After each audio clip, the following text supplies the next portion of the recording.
Caríssimos irmãos e irmãs, muito boa noite. Que a paz do Mestre Jesus, nosso Senhor e Guia, possa estar e permanecer no coração de cada um de nós. Estamos estudando aqui no nosso grupo de estudo das obras de André Luiz, a maravilhosa obra Ação e Reação, que é o nono livro da maravilhosa coleção A Vida no Mundo Espiritual, e foi psicografado pelo nosso amado Chico, através do benfeitor André Luiz. Obra da maior importância, porque ela nos traz a lume os conhecimentos e as informações de que todas as nossas ações que realizamos, elas reverberam, elas repercutem, dá a compreensão para cada um de nós que somos seres interdimensionais. O que significa isso? Que as nossas ações no plano material, elas repercutem, reverberam no plano físico, mas também no plano espiritual. É importante a gente entender isso, elas repercutem no presente, representam no futuro, o mesmo as vicissitudes ou as alegrias que passamos hoje é fruto do que fizemos no passado. Quando filosofam seres interdimensionais, que as nossas ações repercutem nesse plano como no outro, porque aqueles aos quais cometemos determinados atos, quer sejam encarnados ou desencarnados, já têm repercussão no plano, sim, no plano dos mortos. Por quê? Porque aqueles que nos amam, ou aqueles que não nos amam, ou aquele que amam ou não ama aquele aos quais cometemos determinado ato, pode ficar insatisfeito por uma ação injusta, um crime, algo terrível contra um ser amado desse espírito, que porventura ama aquele alguém que cometeu um erro, está desencarnado. E ele passa a nutrir por nós uma antipatia, um sentimento de infeliz e poderá dar início a um processo grave de obsessão, muito difícil. E se você fez uma ação maravilhosa, também repercute no plano espiritual. Nossos anjos da guarda, nossos amigos espirituais, nossos protetores, aqueles que nos amam, ficam eternamente gratos a cada um de nós. E tudo que precisarmos de nosso momento de dificuldade, eles serão advogados de nossa defesa, quer seja estamos nós encarnados ou desencarnados, ou mesmo enviando aos céus bênçãos e pedido de ajuda e bênçãos para cada um de nós. Veja, por isso que a complexidade da vida é muito grande.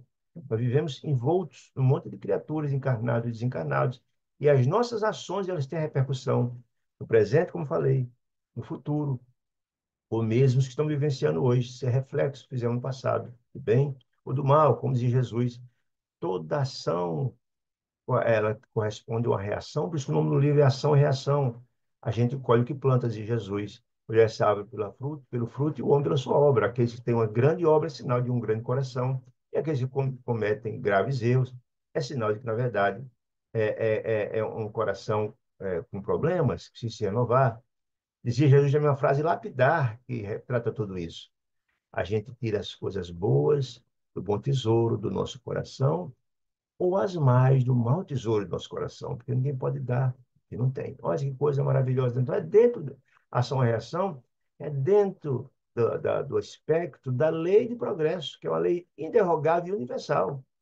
Sempre haverá isso, porque a gente, na verdade, e ela é muito importante ao a gente estudar uma obra como essa, em que a gente pode não só ter a experiência, a vivência dos ensinos que nos são passados pelos instrutores, mas também vamos estudar casos práticos das boas ações praticadas e suas repercussões, e também das repercussões negativas daqueles que cometeram o mal, que estão hoje purgando, estão hoje sofrendo profundamente as consequências de seus atos. Essas informações são profundamente importantes para a educação espiritual de cada um de nós. Porque ao ler e deparar e compreender que a cada ação dessa tem uma repercussão, nós vamos fazer tudo o possível, até porque nós sabemos e desejamos a felicidade, e nós sabemos que não há felicidade sem conquista. A felicidade é uma conquista do espírito, e nós vamos saber ter uma compreensão que não é possível ser feliz sem a vivência do bem, sem a vivência do Evangelho de Jesus, né?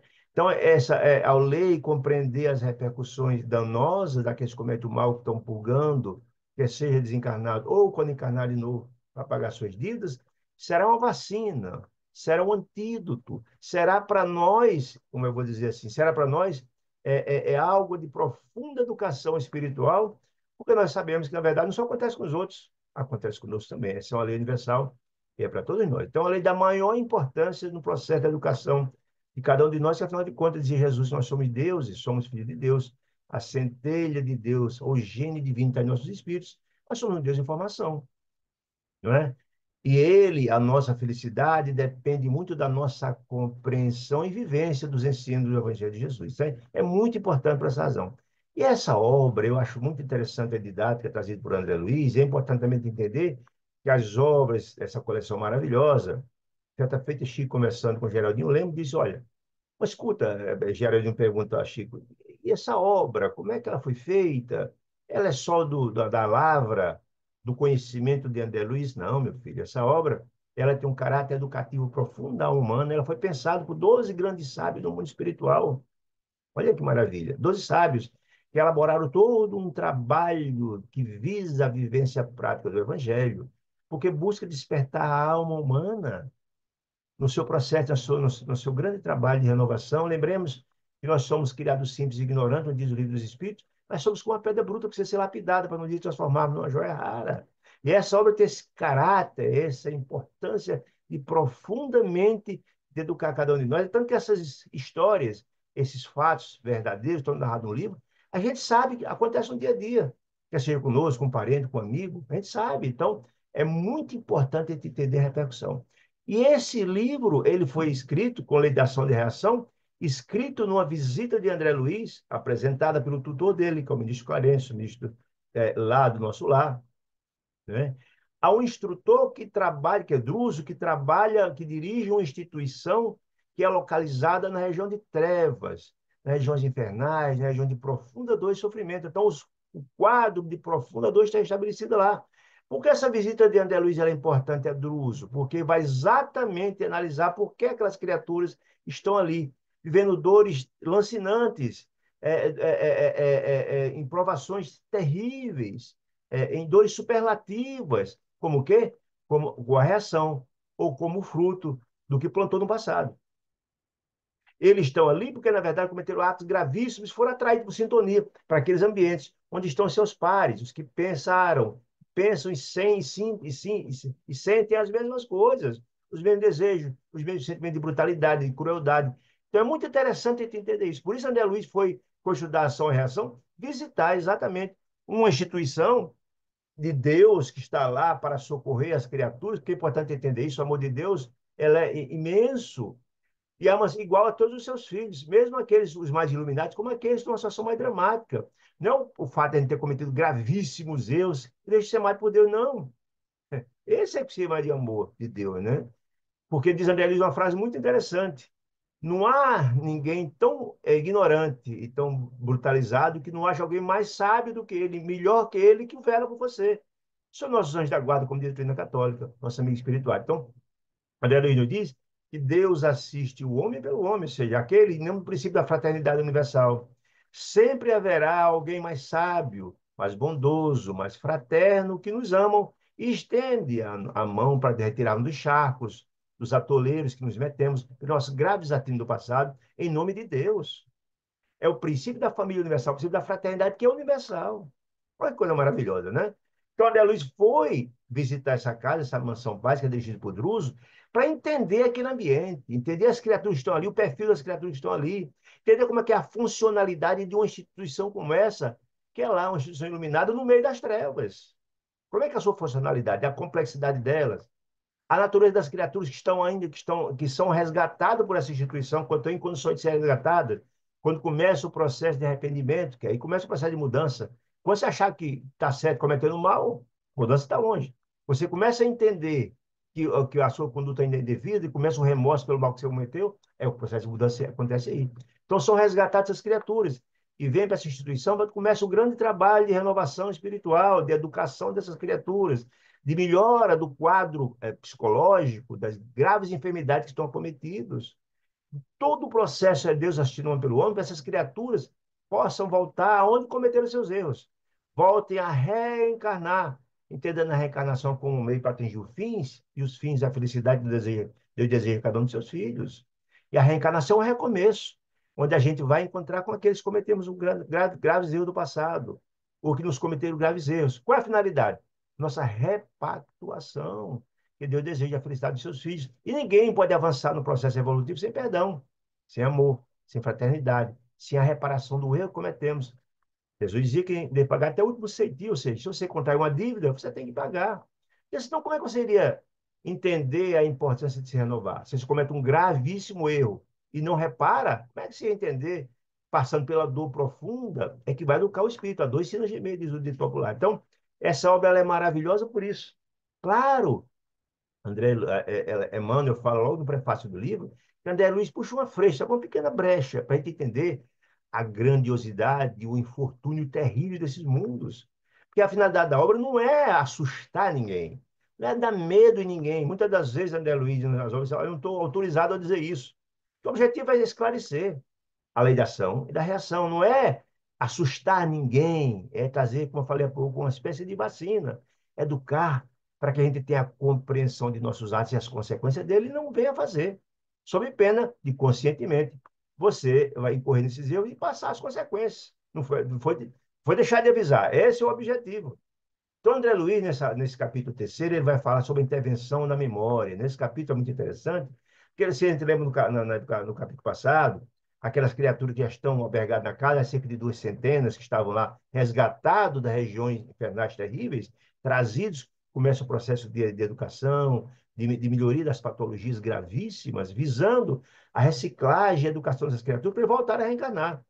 E aí, Druso deu uma maravilhosa aula para aquelas criaturas, os internos, cerca de 2 centenas, falando das consequências da ação de reação, da importância grau extraordinária que Deus dá, que ama todos, que é a reencarnação, para a sua repactuação e a retomada do caminho. Então, maravilhosa aula. E hoje, nesse capítulo de hoje, a intervenção da memória, vamos ver.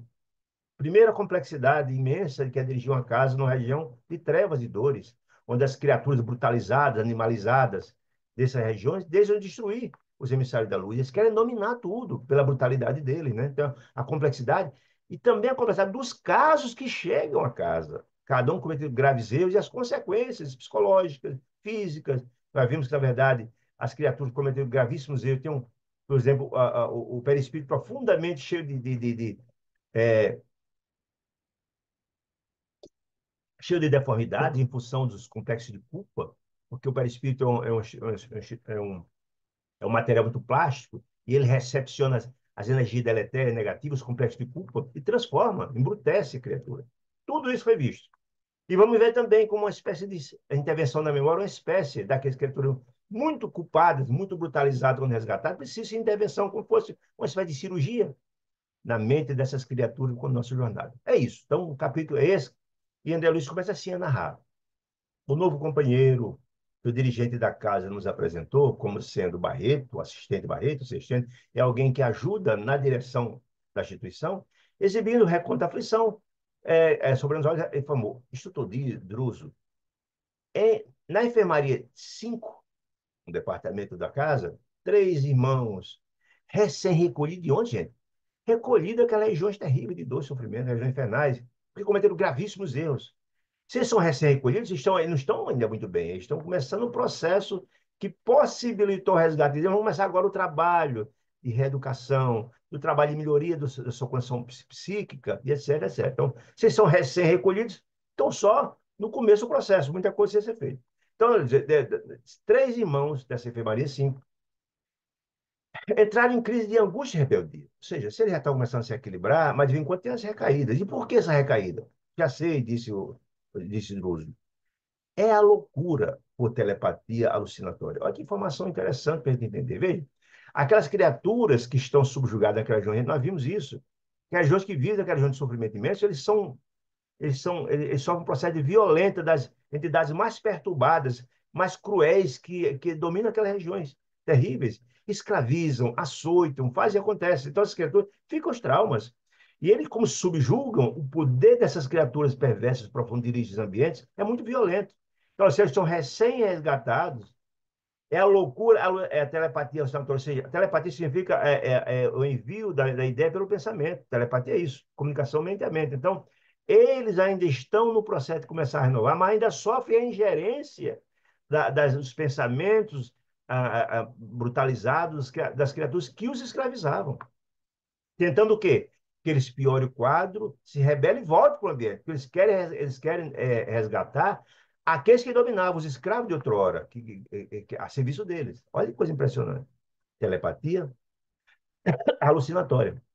Ainda não se encontra o suficientemente forte, disse Druso, para resistir ao impacto das forças perversas daqueles que o dominavam.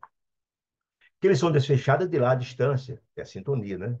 Tem sintonia, você não corta esse processo, não é uma coisa muito singela. Domina tanto tempo, eles sabem os caminhos para dominar sua mente, porque passaram muito tempo dominando, né? Pelos companheiros infelizes que dominam aqueles ambientes. Então perguntou o Barreto, e o que fazer? Então o diretor disse, olha, retire os enfermos lá da enfermaria 5 é, e aplique na enfermaria, no ambiente todo que está lá da enfermaria 5 raio de choque. Qual que é a finalidade, gente? Esses raios visam queimar as energias harmoniosas. Porque, lembra, gente sabe disso. Você que faz o ambiente, se você está com a mente perturbada e desequilibrada, esse pensamento, e as regiões infernais são cheias disso, né? Aquele pensamento dominante, ele é de dor, de angústia, de sofrimento, de crueldade. Então, esse ambiente, ele molda aquele ambiente. Como você está, por exemplo, numa instituição, por exemplo, na Mansão Paz. O ambiente é de paz, porque as criaturas estão ali, estão pensando em paz. Aquela história de que você faz o ambiente é fato, né? Então, se aquelas criaturas receberam essa energia deletéria e eles ainda estão ainda com esse sentimento infeliz, está cheio dessas energias harmoniosas ali. Então, a ideia de aplicar na enfermaria o raio de choque é para queimar essas energias, esses miados, energias deletérias. Fazer uma asepsia, uma limpeza, né? Aí só não, a disse do João, não tem outro recurso. Vamos fazer essa limpeza, começar o trabalho na mente deles, de renovação, transformação, se isso ajudar, é um processo gradativo. Mas essa angústia, essa telepatia alucinatória é do quadro das criaturas que foi recém-resgatado, diz ele, né? Muito bem. Despediu-se outro mensageiro depois dessa providência, quer dizer, veio um mensageiro com esse tipo de problema. É importante entender isso, vamos trazer várias questões para entender a complexidade de dirigir uma instituição socorrista numa região de sombras, de trevas, infernais e dores. Aí eles, olha, bom, esse cara de Maria 5 já deu a solução. Ele não entra em detalhes, porque já falou alguma coisa disso em outras obras, ele não repete, né? Aí, bom, despedia-se o mensageiro, que vem falar da história da Maria 5, e entra outro funcionário, instrutor. A tela de aviso que não funcionava. Olha, pôs informação interessantíssima. Lá tem uns aparelhos que captam também as informações naquela região de dores. Lembremos, a instituição A Mansão Paz é uma instituição que visa resgatar em nome de Deus os seres, os filhos de Deus profundamente felizes. Então, eles têm as instituições, os grupos que fazem resgates, que vão resgatar essas criaturas nessas regiões, enfrentando toda sorte de criaturas animalizadas, de brutalidades, de violências, tudo. Sim, a gente vai ver daqui a pouco como essas criaturas, inclusive, tentam invadir a casa, acabar com a casa. Então, o trabalho é dramático, é um trabalho muito difícil. Você vai entrar em contato com criaturas absolutamente animalizadas, brutalizadas, diabolizadas. É uma situação muito complicada. Olha só, a tela de aviso que não funcionava até há pouco, em consequência de que, gente? Da tormenta que agora está em declínio. Lembra quando André Luiz, lá no primeiro capítulo, lá fora era uma ventania terrível, ululante, fortíssima, como se fosse verdadeiros. Como é que eu vou dizer? É, é, verdadeiros como é que eu vou dizer, não deu o nome certo? Tem muito nos Estados Unidos, aquelas tormentas muito violentas, né? Isso que leva casa, que leva tudo, e era tão violenta essas tormentas, aquela região de dor, sofrimento, aquela massa escura que levava tudo, inclusive os espíritos estavam lá, aquelas criaturas brutalizadas, né? Que eram levados por aquelas tormentas terríveis, né? E eles, olha, aquela terrível tormenta de emanações mentais que estava lá fora, brutalizada, dificultou aquelas tempestades de emanações mentais lá fora, dificultou as comunicações, criou dificuldade da comunicação das criaturas, dos nossos trabalhadores que estavam lá nas regiões de resgate, com aqui a casa. Mas agora, como a tormenta diminuiu, o vento diminuiu, e etc., está mais ameno, ele voltou a funcionar. Olha que coisa interessante, né? E acabamos de receber esse aparelho, essa tela de aviso. Recebeu a informação, acaba de transmitir uma aflitiva mensagem de quem? Dos trabalhadores que estavam a serviço da casa, na região lá do Teatro de Lula, naquela região terrível, né? Duas de nossas expedições de pesquisa, Que tipo de pesquisa é essa, gente? Pode ser muitas coisas, dentre as quais buscar resgatar as criaturas que estão. A pesquisa dos espíritos começaram o processo de renovação. Eles já têm indicação dessas criaturas que vão lá buscar onde essas criaturas se encontram. E é interessante entender isso. Já foi visto lá no livro, no nosso lar, nos Mensageiros, no livro O Brilho da Vida Eterna, que eles são resgatados. As criaturas que mantêm presas essas criaturas, é uma verdadeira luta, uma estratégia para retirar, porque eles não querem liberar de jeito nenhum. São verdadeiras lutas, uma estratégia muito difícil, né? Então, duas de nossas expedições de pesquisa estão em dificuldade no desfiladeiro das grandes trevas. Olha que informação interessante. Então, ele está dizendo que, na verdade, André Luiz já trata isso lá no Obreiro da Vida Eterna. Essa região de dor e sofrimento, elas são compactadas, elas são, como é que diz assim, elas são repartidas. Tem a chamada região do umbral, tem a região do umbral intermediário, que é uma espécie de região pré-treval, digamos assim, e a região de treva absoluta, de grandes trevas. Em cada região dessas habitam as criaturas, desde a brutalidade normal, os mais embrutecidos. No terceiro são as feras, as criaturas profundamente animalizadas e altamente violentas. Cada um deles são atraídos para essas regiões pelo estado de belicosidade ou pelo estado de pensamento e brutalidade que cada um tem. É sintonia. São atraídos para lá por essas razões. André Luiz narra isso no livro Obreiro da Vida Eterna, do próprio avô dele. Está na região intermediária. E por que ele está na região intermediária? Então é interessante isso. Então, ó, ele está dizendo, em duas equipes nós estamos na região lá das grandes, das grandes trevas, são as abissais, de profundos vales para baixo, muito, muito difíceis. E tem duas que estão com dificuldade grande lá. E recebemos a mensagem agora. Olha que informação interessante. A posição precisa ser indicada para incluir Deus? Sim. Então, ó, passa esse material como fosse uma espécie de uns, como é que eu vou dizer assim, uns fax, algo assim, né? Passa esses textos contando a situação que chegou para o diretor de operações. Que diretor? Aquele diretor, em nome da casa, que coordena esse trabalho de resgate lá das regiões de dor e sofrimento. Olha que informação bacana. Passa para ele com urgência, para poder providenciar as tarefas de resgate dessas criaturas, dessas equipes que estão lá passando dificuldade. Imagine que dificuldade é essa. Talvez ataque das criaturas brutais junto às equipes, algo do gênero, né? O auxílio que deve ser enviado em breve, mas é possível, é que eu estou passando uma situação difícil, de inesperado. Trouxe a situação. Ele está dizendo essas graves situações para ver como é complicado dirigir uma instituição. As peculiaridades dos problemas são trazidos ao diretor da instituição. Bom, ou tem outro colaborador e diz assim, ó, instrutor, rogo de providências na solução do caso Jonas. Olha que informação bacana.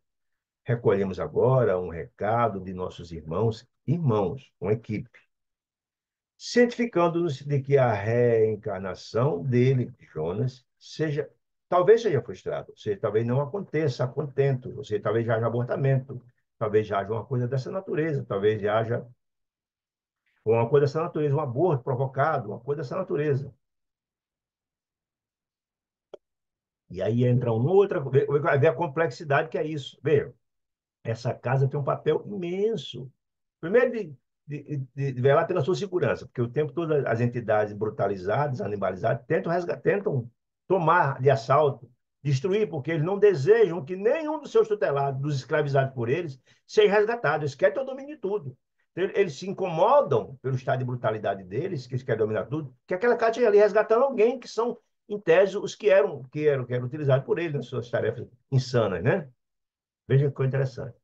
Além disso, quando eles são resgatados, o trabalho imenso de tratar das gravíssimas enfermidades perispiríticas e mentais, e depois um trabalho continuado de educação, de reciclagem, para que essas criaturas tenham condição de reencarnar e continuar sua jornada. Jornada. Normalmente as criaturas estão cometendo gravíssimos erros, crimes, e eles são encaminhados à Terra para resgatar uma reencarnação expiatória, de grande dor, para que eles sintam o drama e resgate, paguem o que devem. Essa é a história. São as expiações. Certo? E ainda tem um outro aspecto dessa casa, dentre as múltiplas atividades, são as questões das reencarnações. Essas criaturas que são resgatadas nessas regiões infernais, as reencarnações deles são preparadas nessa instituição. Olha, tem uma equipe de preparação dessas criaturas.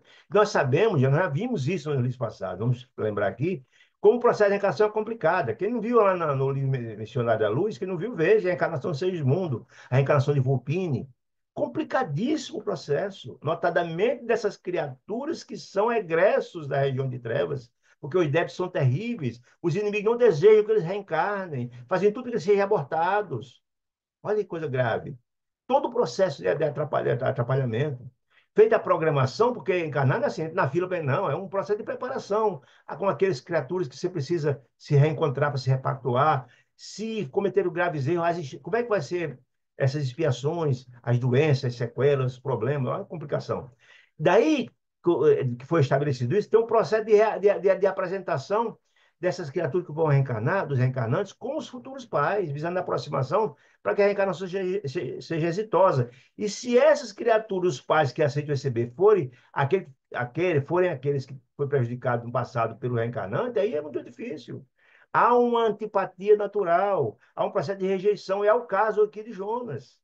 Os pais, às vezes, as mães desejam, às vezes, não, mesmo com a reencarnação, mesmo depois que a criação foi fecundada, há um processo de tentar abortar, porque as energias que emanam do feto para com a mãe, o tempo todo, a troca de energia, era muito complicado, conflituoso. Se a mãe não tiver um compromisso e um amor grande dentro de si, vai terminar abortando. Olha que coisa grave, agravando o problema, né? Vê como é complicado. E mais, quando essa criança foi concebida, começa um grande processo. Está lá no livro Missionário da Luz, gente. O processo gravíssimo de construção do feto pelos espíritos construtores, espírito de alta envergadura espiritual. Processo altamente complicado.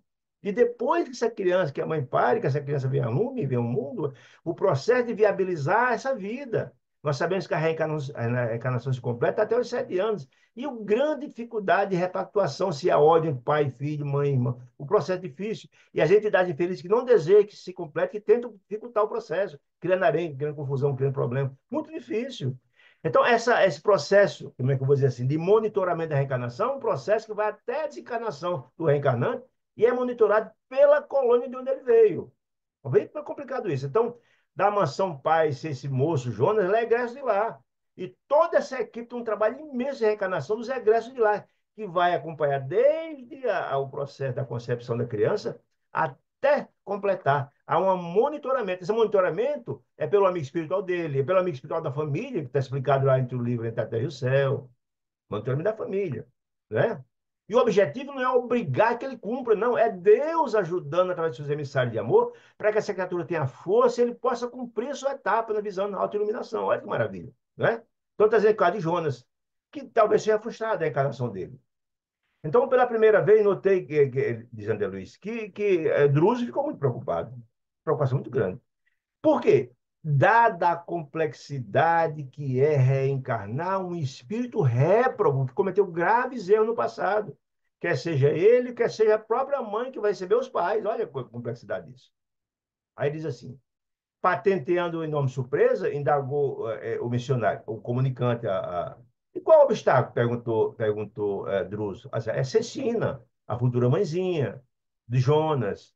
Sentindo os fluidos grosseiros, ou seja, sentindo as energias deletérias de ódio e ressentimento trazido, que um tem do filho, os sentimentos infelizes, conflituosos, por isso estão reencarnando, visando essa repactuação, quando você reencarna, depois que nasce, há um esquecimento do Deus do passado, e o contato mãe-filha, de mamar na coxa do seio, do contato ouvir o coração do outro, dos cuidados, termina. É a forma que Deus encontra para, na verdade, repactuar. Você esquecer os sentimentos infelizes e criar os laços de amor e carinho. É assim que as coisas acontecem. Uma das coisas mais belas que o mundo tem é exatamente a maternidade, né? Então, ela recebe os frutos grosseiros do filho, aí tá lá, ele pensa, o espírito dele está lá no âmago dela, e nega se receber. Ela nega se receber, porque a receber, porque a coisa está muito na cabecinha deles ainda, essa troca de energia deletéria. Olha que coisa grave, como o caso é muito grave. Estamos, disse o emissário, presenciando a quarta tentativa de aborto, veja só. No terceiro mês de gestação, 3 meses que a criança foi concebida, houve 4 tentativas da mãe de abortamento. Imagina que uma coisa grave, gravíssima, né? Veja que coisa séria. Como eles são inimigos graves do passado, ou ele ou ela cometeram graves erros no passado. E vimos fazendo isso, disse o emissário da equipe que está lá. Tem uma equipe, tinha claro, na Mansão Pai, lá com a mãe e com a criança, tentando viabilizar essa encarnação, com todo esforço. E não é assim, não, engravidou, deixa ela, não, é continuado, 24 horas, dia a dia, o processo é complicadíssimo, está lá no Livro Missionário da Luz. Leiam para ver, que é muito interessante. Tanto tem a reencarnação de Segismundo, que foi exitosa, e para mim é a maior lição que eu vi no livro Espírita sobre a reencarnação, como tem a reencarnação de Volpini, que foi abortado, não foi exitosa. Vale a pena, é o capítulo seguinte do livro, né? Muito bem. Estamos presenciando a quarta tendência, disse ele, e vimos fazendo o que é possível para mantê-la, a gravidez, na dignidade material. Aí eu quero que vocês dêem uma lidinha. Lá no capítulo 14 é a encarnação de Segismundo. Mas ele é de Volpini, que é muito parecido com esse caso aqui. Que a mãe tenta, já é a quarta vez que ela tenta a maternidade e o aborto acontece, com um agravamento muito grande do endividamento da mãe da criança. O Volpini lá tentou, ele estava muito esperançoso da mãe receber, mas pela quarta vez ela aborta e ele fica profundamente revoltado, gravando muita dívida da mãe para com ele. Muito interessante, vale muito a pena ler. Muito bem. Druso esboçou no semblante um sinal de serena firmeza e acentuou. Bom, é inútil. É inútil.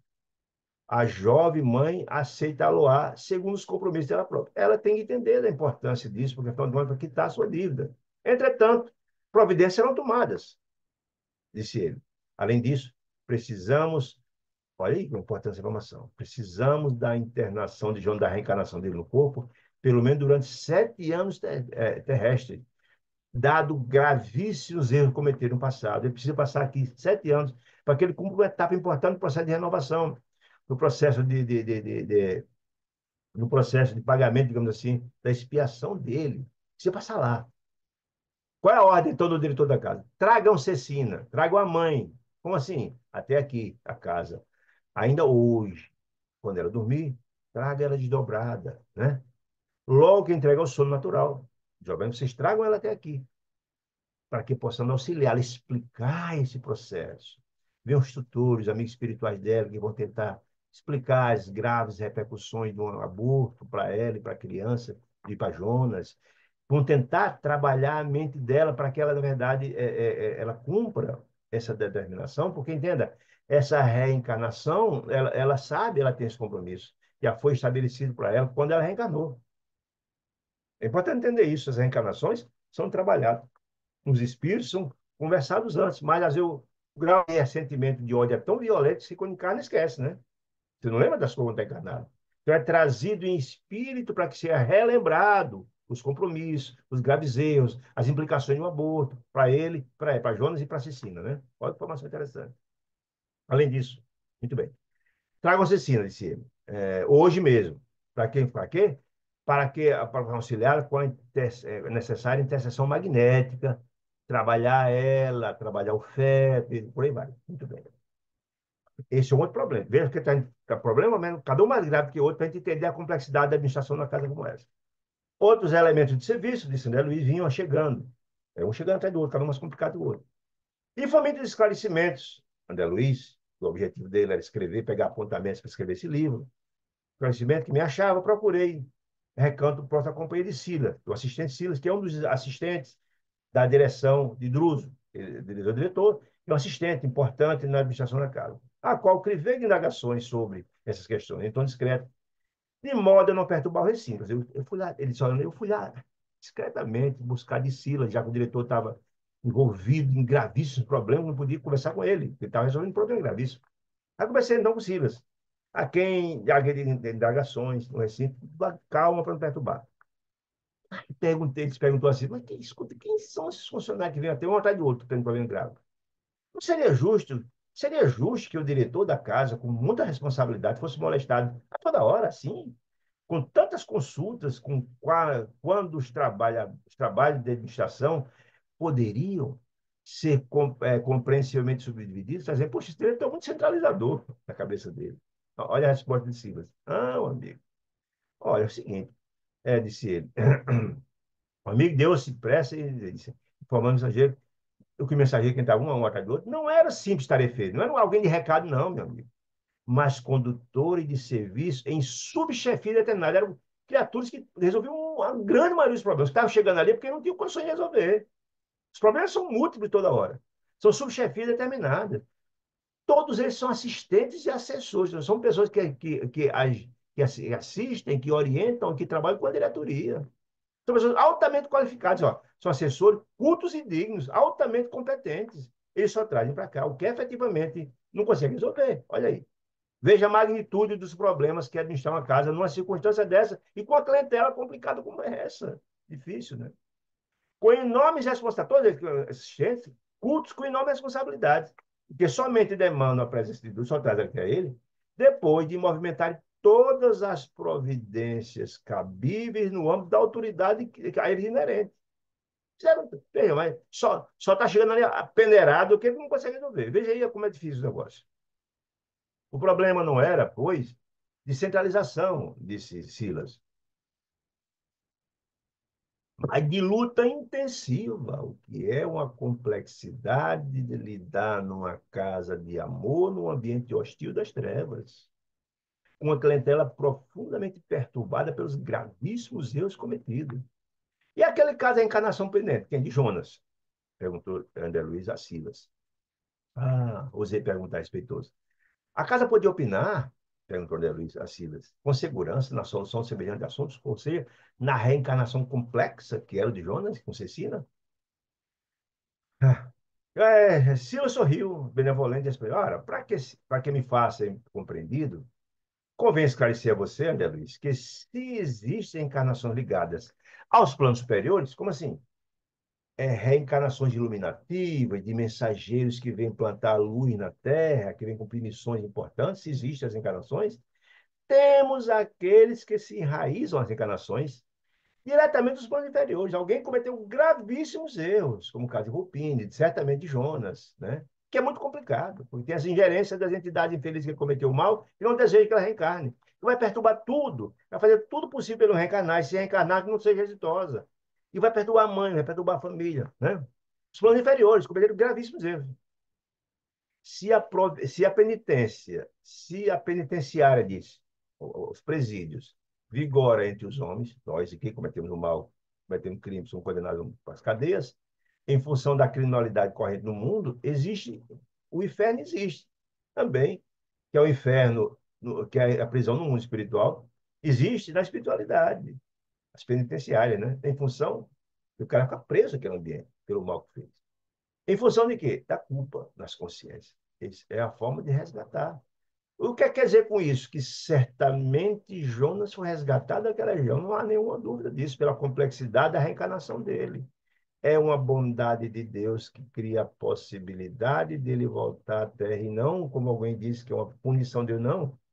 É o amor de Deus criando as condições para que ele volte à terra, se repactuar com quem ele que com esses entendeu no passado, cometeu graves erros, para que os dois se livres, perdoados, possam seguir voos. Ninguém pode avançar com ódio no coração, sem perdão, sem fazer sem pagar a dívida que está devendo. De Jesus, quem deve pagar até o último centavo. É uma condição sine qua non. Ninguém se avançará em frente com um coração cheio de ódio e ressentimento e falta de perdão. Ninguém. E assim como já podemos contar na esfera carnal, disse Silas, com a justiça dos homens, sinceramente interessada em auxiliar o delinquente da recuperação, a finalidade é essa. Alguém cometeu um grave erro grave, ele é encarcerado para repensar a sua ação. Quer dizer, o que significa isso? Se cometeu um ato, vai sim ficar aqui segregado até se renovar, para que você não seja mais, de novo, quando voltar à liberdade, estimulado a cometer de novo. Você sabe que de novo virá com mais gravidade ainda. Você será alguém que já cometeu um crime e aí agrava-se mais. Através do livramento constitucional. O livramento constitucional é o seguinte: depois chega um ponto que você cumpriu parte da pena e tem um bom comportamento, você é colocado sob o livramento constitucional, aqui na lei da terra. E das escolas prisões, as prisões escolas, organizadas pelas próprias autoridades dos tribunais humanos, em nome da lei. Aqui, dizendo, no mundo espiritual, na região de treva, também os representantes do amor divino, de Deus, podem mobilizar recursos de misericórdia. Isso é misericórdia. Com a reencarnação de alguém que comete graves erros e sofre com um sentimento de culpa terrível, dá a possibilidade de reparar os erros que cometeram, é a possibilidade de resolver essa culpa, que angustia profundamente seu coração. Eu venho sempre digo, isso é importante, que André Luiz mostra isso. O tribunal mais inclemente de todos é a nossa mente culpada. Então, Deus possibilitar que a gente retorne para pagar nossas dívidas, repactuar com quem se quer. Uma misericórdia, uma caridade extraordinária. É uma prova de amor sublime. Então, olha aqui, ó. O amor divino pode mobilizar recursos de misericórdia, beneficiando espíritos devedores. Benefício, dizendo a Luiz, feliz daquele que pode pagar o que deve, né?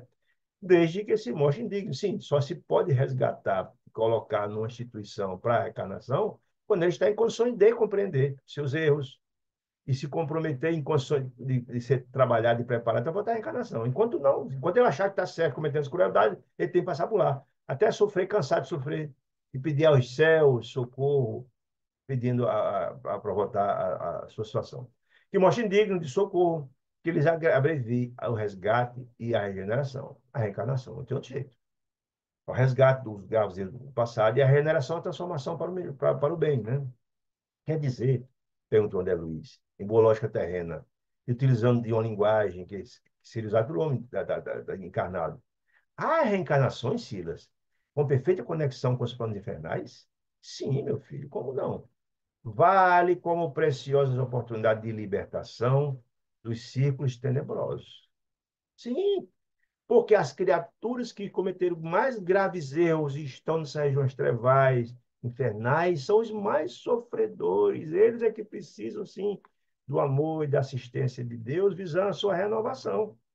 Todos nós seremos felizes um dia, é fato. Somos Deus e Jesus, ou seja, a gênese divina está no espírito de cada um de nós. Precisa ser trabalhado, renovado, transformado. E a possibilidade é na escola da vida, né? A gente vem nesta terra, que é um plano de expiação de prova, como reencarnar em outros planos mais infelizes, se for o caso, visando um plano de expiação de provas. As provas são as lições que não aprendeu ainda. Precisa aprender, amar, perdoar e tal, tal, tal. E também as expiações, que é o pagamento das dívidas. Aquele que prejudicou, precisa reparar essas dívidas. Olha aí. Então, aí sim, essas criaturas que estão na região infernal, esses é que precisam mesmo vir para cá e começar a sua grande luta dentro da massa do que a dor ensina a gemer. É fato. As dores são lá por consequência, foi atraído lá pelas dores, pelo mal que cometeu, e virá para cá. E as expiações, não tem expiação sem dor. Sempre será muito doloroso e sofrido, né? Para quê? Para que eles, ao passarem pela dor, se sintam desestimulados a cometer de novo os mesmos erros, mesmos desatentos. Então, altamente educativa a dor, portanto. E como tais renascimentos, encarnações, na carne, não possuem senão características de trabalho expiatório, vindo de lá não tem jeito, né? De lá é expiatório, pelo grave erro cometeu. Expiar o erro cometeram. Pagar as dívidas, em muitas ocasiões, são empreendidas planejadas, são empreendimentos planejados, executados aqui na região infernais. Por quê? Eles são egressos de lá. Com toda, porque, gente, precisa entender isso. A gente acha que tem a ficha é só naquilo. Não, lá tem. Tem todo o arquivo, está impregnado no perispírito de cada um.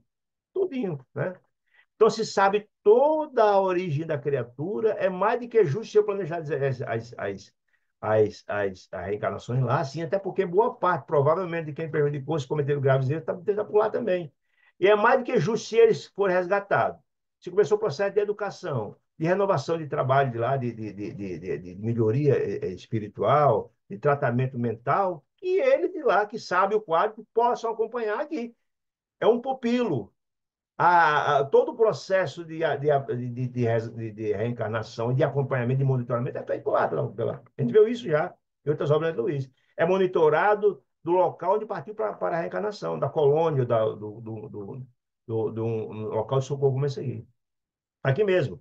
Por quem? Por benfeitores, criaturas da luz, credenciadas para agir e ajudar em nome de Deus. Por mais graves erros que ele cometeu, somos filhos de Deus e sempre haverá um filho de Deus mais sábio e benevolente em nome do Pai, que venha estender as mãos aos seus filhos delinquentes e ignorantes. E nesses casos, perguntou André Luiz, o instrutor diz, o dispôs disse Sila. Druso, diretor da casa, dispõe de necessária delegação de quem, gente? Dos maiorais de competência para resolver o problema dessa espécie? Perguntou André Luiz. Aí ele, sim, nosso dirigente, Silas, falou amigo. Como é razoável, não goza de faculdade limitada. Não, ele não tem poder limitado, não, ninguém tem. E esta instituição é suficientemente ampla para absorver-lhe os maiores cuidados. Olha o que quer dizer com isso. Todas as instituições, como todos os espíritos mais elevados que o seja, têm o seu amigo espiritual, que é quem tutela. Cada instituição de socorro ou colônia espiritual, tem os tutores que os tutelam, estão acima deles. São os amigos espirituais, os anjos da guarda, os orientadores. As instituições têm os orientadores. Olha o que está dizendo, como é importante isso, né? Muito bem. Entretanto, nos processos, olha, processo, reencarnar não é entrar na fila, é um processo. A preparação é gigante, lê os mensageiros, para você entender como é que é o mapa reencarnatório. A parte preparatória que é complexa demais. Entretanto, nos processos reencarnatórios, funciona como autoridade intermediária. Veja só, intermediária. O diretor da Mansão Paz, daquela instituição de onde ele está partindo de reencarnar, é a autoridade intermediária. Isso quer dizer o seguinte, que as emanações, decisões são tomadas em cima dos tutores. Olha que coisa importante. De que modo, perguntou André Luiz? 2 vezes por semana, olha aí. 2 vezes por semana, reunimos-nos no cenáculo. O que é o cenáculo? Templo íntimo da instituição, onde há a conexão dos maiorais que tutelam a instituição. Olha que coisa bacana, né? Se aquele é um posto avançado de uma colônia especial do nosso lar, certamente os tutores eles são do nosso lar, óbvio. Os ministros do nosso lar, os emissários do nosso lar. Olha, que coisa interessante, né? E nosso lar também tem um tutor do nosso lar mais avançado, e por aí vai, né? Muito bem. Dentro, no cenáculo da mansão, e os mensageiros da luz, são esses tutores mais sábios, que eles é quem decide esses processos. Olha que interessante, né? O diretor da casa apenas materializa e orienta, explica, passa as fichas, como é que está o adiantamento de cada um, como é que está o relatório e tal, e orienta a parte daí da reencarnação para frente, sim, a deliberação é dos tutores no cenáculo. Mas todo o trabalho de coordenação, de viabilização e equipe de preparação é feito pela Mansão Paz. Olha que interessante. Pela tutela de Druso. Por instrutores adequados, né? Que deliberam, tal, o assunto, apreciando os processos que a nossa casa apresenta, através do relatório de olha, eu acho que ele está apto para a encarnação. Vamos analisar aqui tudo. E é deliberado por esses emissários da luz, mensageiros da luz, no Senado, em 2 reuniões semanais. É quando é decidida essa reencarnação. É uma coisa interessante. Não existe improviso mundo espiritual superior, gente. Não existe. Tudo é sábio. Quanto mais elevado, mais, na verdade, é planejado. Né? O improviso são das entidades inferiores. Improvisos inferiores. Os sublimes pensam para andar, tudo é certo. Sempre vê isso, muito tempo, muito bem. Mensageiros da luz? Perguntou André Luiz. Sim, quem são? Prepostos das inteligências angélicas. E quem? Dos maiorais. No caso aqui, são prepostos do nosso lar. Ele não disse isso? Mas lá no capítulo 1 ele disse que essa mansão Paz é apenas um posto avançado de nosso lar. Portanto, a coordenação do nosso lar. Olha aí, interessante. Das inteligências angélicas que não perdem de vista as plagas infernais. Deus não abandona as criaturas que estão nas regiões infernais de dor, não. Ele é o pai de todo mundo. Não abandona as pragas infernais de dor e sofrimento, não. Porque ainda que os gênios da sombra, que coordenam, que comandam os trabalhos, os infernos, né, não admitam, ele não admite, eles acham que são os donos da verdade lá. As forças do céu velam pelo inferno. Olha que maravilha. Ninguém, inclusive os diretores das regiões infernais, estão infensos a isso. Todos.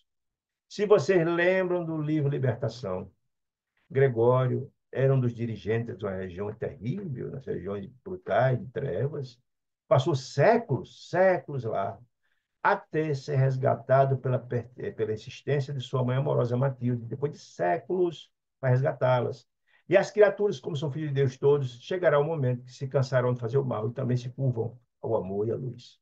Por isso, olha, as forças do céu velam pelo inferno, sim. Esse é que precisa de assistência de Jesus, que os bons não precisam de médico, são os doentes, e eles são doentes terrivelmente, né?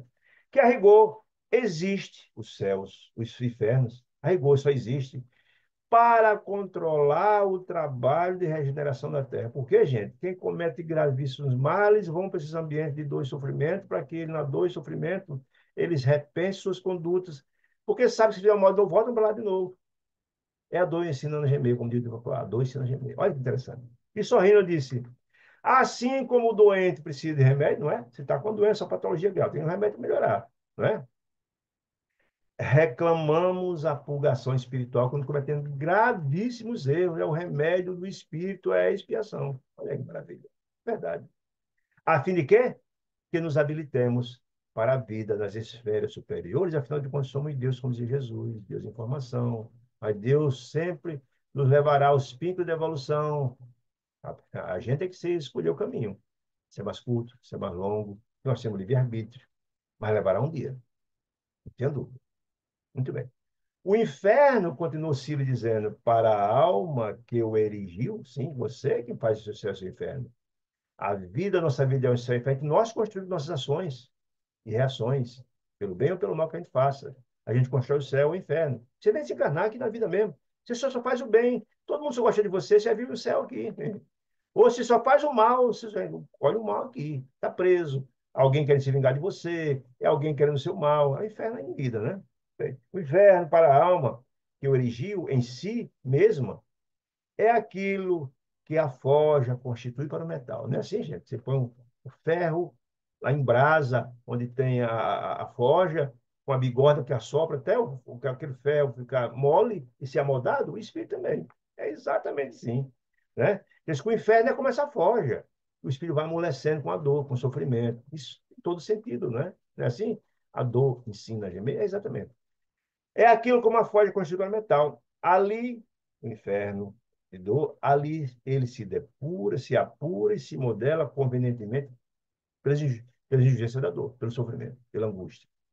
Tudo bem. O companheiro ia continuar, mas um estranho ruído chamou a atenção de Sandra Luiz.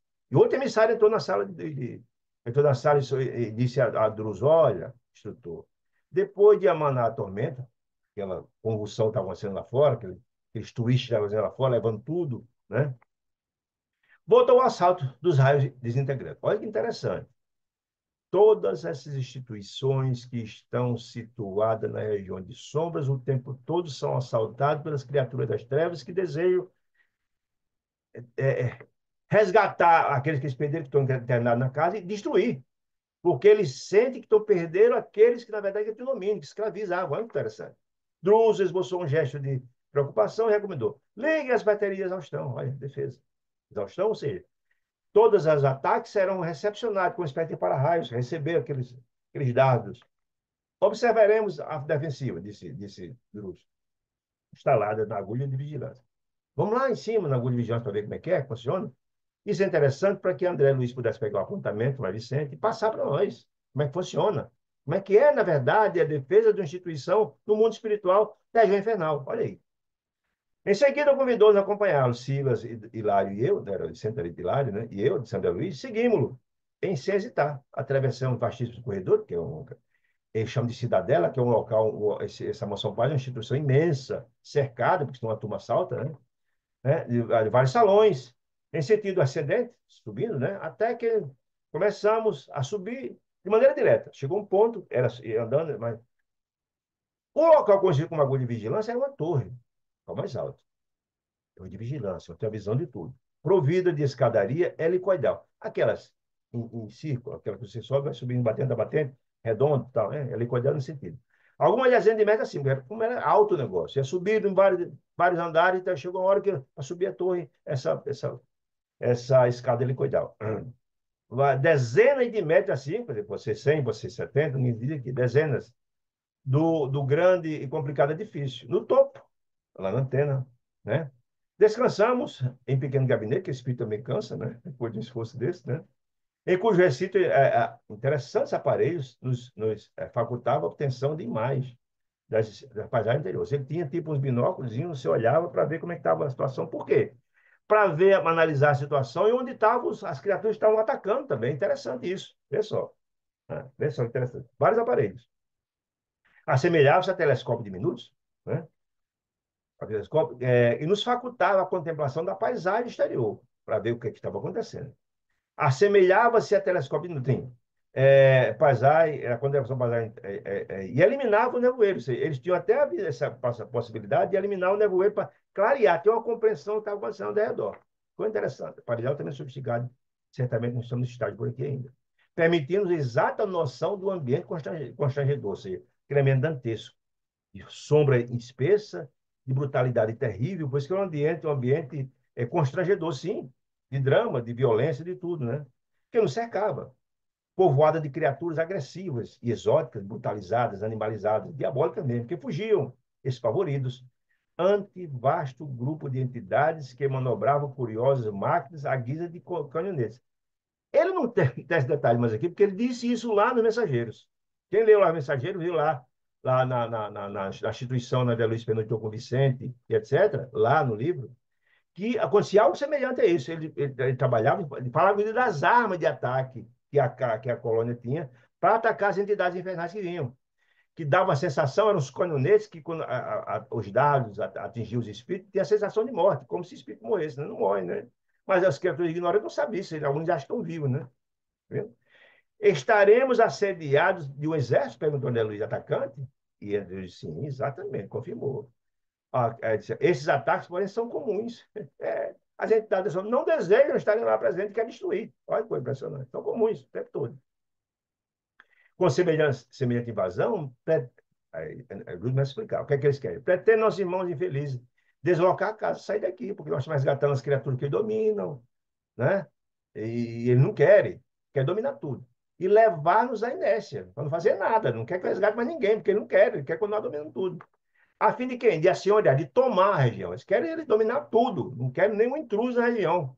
Porque a o domínio total, fazer as brutalidades que eles fazem sempre. E aqueles equipagens que vêm a ser, que as criaturas estavam usando contra a casa, enunciou o companheiro, assombrado, Hilário, né? Podemos defini-las como canhões de bombardeio eletrônico que estavam usando contra a casa, informou Druso. Lá no Mensageiro, no capítulo 20, trata disso, vocês vão ler lá e vão ver o que eu estou dizendo. Ele já trata com mais detalhes lá. A descarga sobre nós, desses canhões, são cuidadosamente estudados. Eles estudam o que querem destruir, a fim de quê? Que nos atinjam sem erro na velocidade e de arremesso. Faz esse estilo de que é arremesso. Aí, André perguntou, mas e se nos alcançasse um projeto desse? Perguntou Hilário. De certo, olha só a gravidade disso. De certo, provocariam aqui fenômeno de desintegração da casa, da região atingida. Desintegração. Porque lembre, todas as edificações feitas no mundo espiritual são feitas de fluido cósmico universal. E um tiro desse é tão violento que tem a capacidade de desintegrar a região, abrir um buraco, entrar, fazer acontecer. Suscetível de conduzir à ruína total. Se atacasse, batesse e arrombar tudo. A ruína total. Sem nos referirmos ainda às perturbações que estabeleceriam nos irmãos doentes que estão lá internados. Imagine. Se essas criaturas estão internadas foram retiradas das criaturas violentas brutais que escravizavam eles, imagine saber que estavam sendo atacados para se resgatar para aquelas criaturas. Ainda incapazes, os doentes ainda incapazes de qualquer esforço para emigração, que é a migração de reencarnar, de ir para a carne, continuar a sua jornada. Não tem condições. Por quê? Eles estão ainda se preparando, trabalhando a mente doente, de educação e tal, né? Porque os raios desfechados, eu vou explicar qual era o efeito maior nessas criaturas. Porque os raios desfechados contra nós contêm princípio de flagelação. Imagine, devastador. Flagelação, deixar a criatura profundamente perturbada, né? Aí eu vou explicar. Que flagelação são essas? Que provocariam as piores crises de pavor e loucura. Eu explico por quê. Ele é essa boa. A turma que nos escravizava estão vindo aí, você imagina. E além disso, tem o efeito psicológico e tem o efeito prático, material, da própria munição. Imagina aí. Longe de nós, ruído de soturnos, de pavor, vibrava na atmosfera, que era o disparo, os soturnos. Tínhamos a impressão, disse André Luiz, de que milhares de projéteis que estavam sendo invisíveis cortavam o ar. Por que tinha impressão? Lembra que era lá fora todo escuro. Regiões da Terra é tudo escuro, você não tem a visibilidade de tudo. Você tem a impressão. Você tinha, porque estava escutando o barulho dos projetos sendo disparados, invisíveis, cortavam o ar. Violentamente, sibilantes, zunindo. Sim, só o barulho do projeto. Imagine a perturbação que está ouvindo isso. A reduzida distância, estava tirando de perto. E acabando em estalidos secos e nos infundando pavorosa impressão, que estava atingindo pertinho. E em que era que estava atingindo? Exatamente os para-raios, como é que chama aqui? A exaustão, né? O local onde recebiam, que era o local de defesa, né? Ó, e acabando em estilotes secos, talvez porque Hilário e eu, disse André Luiz, demonstrássemos em sofrer espanto, medo mesmo, Druso ponderou, fiquem tranquilos, meus amigos. Nossas barreiras de exaustão, que é exatamente esse escudo, né, funcionam com eficiência. Não se preocupe, não, quem está aqui protegido, a bênção de Deus.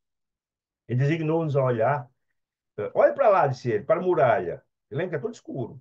Olha para a muralha. Olha aí para você dar uma olhada. Constituía por milhares de hastes metálicas, que era essa barreira de exaustão, né? Cercando a cidadela, todo o muro, em toda a extensão, como se fosse larga série de para-raios habilmente dispostos. É exatamente essa barreira de exaustão, como para-raio. Os projetos parados eram atraídos como um imã para essa barreira de exaustão que livrava a casa dos disparos. Interessante demais, né? Só em todos os lances do flanco atacado, ele começou a olhar. Veja, o muro está lá, estão vendo, tudo escuro lá fora. Atacado, surgiu faíscas elétricas. Era exatamente os para-raios. Quando atingiu, quando o projeto batia, caiu uma faísca naquela escuridão. A fulgurar nos pontos de contato, quando eram recepcionados, atrás pelas pontas do prumo, dos para-raios da exaustão. Aí, Sandra Luiz, o espetáculo, em sua beleza terrível, que você estava morrendo de medo daquela situação toda, uma beleza terrível, caracterizava-se a olho nu pela cintilação de contrastes entre a sombra imensa, lá fora, a sombra total, e a luz, com os projetos sendo recebidos. Quando ele batia, é como se fosse um relâmpago, aquela luz ofuscando. Era uma coisa bonita, né? É, é, é, beleza, aí caracterizado a olho nu pela cintilação dos contrastes entre a sombra imensa lá de fora e a luz relampejante, que batia como fosse um relâmpago quando estava recebendo os projetos. Os conflitos aqui, disse Druso, são incessantes. O tempo todo está com a gente, disse Druso, com serenidade. No entanto, temos aprendido da mansão que a paz não é conquista da inércia. Não, se ficássemos aqui na inércia, eles atacariam, levariam tudo. Não, mas sim do equilíbrio. Olha que importante, do equilíbrio entre a fé que temos que ter, mas precisamos ver o que é que diz lá o apóstolo Tiago, que a fé sem obras é morta. Nós estamos aqui a serviço de Deus, Jesus, e quem trabalha recebe a recompensa. Nós temos a assistência de Deus o tempo todo, então ficamos tranquilos, né? Mas sim o fruto daquele, entre a fé que temos no poder divino e a confiança em nós mesmos. Isso tudo é receita no serviço da vitória do bem. Somente praticando o bem. A importância do praticando o bem tem o quê? O quê? Assistência de Deus. Quer dizer isso. Nesse instante, porém, um servidor da casa penetrou no recinto e disse: outro problema. Druso chutou Deus conforme as recomendações havidas, o doente recolhido. Nesta na noite passada, foi instalado no gabinete de socorro magnético, aguardando a intervenção. Ou seja, alguém que foi recolhido, uma situação muito grave, que precisa da assistência dele. Aí dos membros, escutei, ele conseguiu dizer alguma coisa? Não, situação muito difícil. Continua apenas com os gemidos periódicos. Nenhum indício de identificação. Veja só a gravidade da situação. Não dá sequer para identificar, dado o estado de deformidade. Não pense aqui. Nós sabemos que essas deformações são os gravíssimos erros que cometeram, que essas deformidades são exatamente o fruto do mal que se cometeu, que isso todo o perispírito, ao receber essas energias, angústias e dores, os sofrimentos, deforma o perispírito. Quanto a criaturas mais brutalizadas, mais criminosas, mais é deformado o perispírito, as feições de animalescas, de monstros. Quanto mais angelicais, o perispírito é leve, belo, sutil e etc, etc. Muito bem. Muito bem. O mentor infatigável convidou-nos a segui-lo, explicando que a operação, olha que informação interessante, a operação na mente daquela criatura, em perspectiva, poderia oferecer importantes elementos de estudo do trabalho que iriam realizar. Que trabalho, gente? Estudar a lei de ação, da reação. Olha, esse cara certamente cometeu gravíssimos erros e você vê agora o porquê que ele está assim, pelos erros que cometeram. Exatamente é a reação da ação que eles cometeram. Olha que interessante. Em breve trecho do tempo. Vimos na sala de singulares proporções, disse ele, que primaria pela simplicidade de azul repulsante, facilitar a paz naquele ambiente. E na mesa desmontável, um homem disforme, não dá para identificar. A mente dele, as feições, não dá nem para identificar, disforme. Estirava-se de cubo dorsal de costa para a maca e com o rosto para cima, né? De cubo dorsal, respirando apenas, não falava, olhos fechados. Para referindo com franqueza, disse André, a criatura sob nossos olhos, cabe-nos afirmar que o aspecto do infeliz chegava a ser repelente, tá? Deplorável, né? Brutalizado. Apesar dos cuidados que já foram objeto na casa, quando foi resgatado. Né? Preferia sofrer igualmente, pareceria sofrer igualmente hipertrofia, deformidade do corpo perispiritual. Lembrando que o perispírito é uma cópia do corpo de carne, ou a corpo de carne é a cópia do corpo perispiritual, tá? Demonstrando braços e pernas enormes, as deformidades, né? Corpo disforme, hipertrofia. Entretanto, onde o aumento volumétrico do instrumento perispírito, a deformidade, se fazia mais desagradável era justamente a máscara fisionômica. Assim, o rosto dele era, não dava para definir nada diante da deformidade. Em que todos os traços se confundiam, olho, nariz, orelha, qual se estivesse em frente a uma esfera estranha. Né? A cabeça dele era tipo uma roda plana do Itaúreio. Imagina a situação dramática dessa criatura.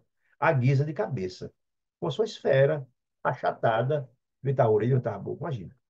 Seria um homem desencarnado algum atropelamento para deformar tanto o perispírito? Perguntou André Luiz. Na Terra, aguardando ali o alívio, que se deve a acidentes comuns? Como perguntou ele. Druso, sentindo a pergunta, disse: Não, meu filho, trata-se de um companheiro dificilmente identificável. Dificilmente identificável, porque as feições dele estão totalmente formadas. Trazido até aqui por uma das nossas expedições de socorrista. Vê só. Lembra dessas expedições socorristas? Que socorre as criaturas, regiões? Certamente eles passou muitos, muitos anos por lá. Situação muito dramática pelas deformidades que tem, certamente. Né? Foi resgatado, socorrista, porque começou o processo de renovação. Só assim estarei socorrido lá. Mas terá sido recentemente liberto do mundo físico? A pergunta dele, muito interessante, pelo estágio. Indagou meu colega, impressionado. Só, por enquanto não sabemos, mas pelo quadro desse orientador, desse que acho que não. É uma dessas pobres almas que terá deixado o circo carnal sob o império de terrível obsessão, gravíssima, foi encarnado. Por isso a deformidade do perispírito. Tão terrível a obsessão que ele sofreu, que não terá podido recolher o amparo espiritual das regiões, das caridosas regiões que operam nos túmulos. Olha que informação interessantíssima. Quem lê o livro Voltei, para o Chico, pelo irmão o Chico, que narra a história de Frederico Figner, vai saber o que ele está dizendo aqui. As equipes que estão nos cemitérios ajudando os espíritos infelizes que pelos graves erros cometeram, ficam lá, em cima do túmulo. Alguns, inclusive, uma situação tão dramática de que sentem a decomposição, os vermes comendo o corpo físico, eles sentindo a dor e tudo. Olha que dramático, né? Olha, a situação era tão dramática, cometer uma situação tão dramática, era tão difícil, que ele não pode ser amparado pelas regiões caridosos. Por quê, gente? Eu não tinha sintonia. Olha que coisa séria, né? Porque para você receber assistência, você tem que ter sintonia. A situação é tão dramática que ele sequer sintoniza com os benfeitores espirituais. Lembremos que André Luiz passou 8 anos no Umbral, lembra? O tempo todo o ministro Clarence tentando, a pedir da mãe dele, de André Luiz, para resgatá-lo, ele não conseguia, porque ele não conseguia acessar a faixa vibracional do ministro Clarence. Só quando cansou de sofrer, ergueu as mãos dos céus em prece, que levou sua faixa vibratória e teve condições de ser resgatado, enfim.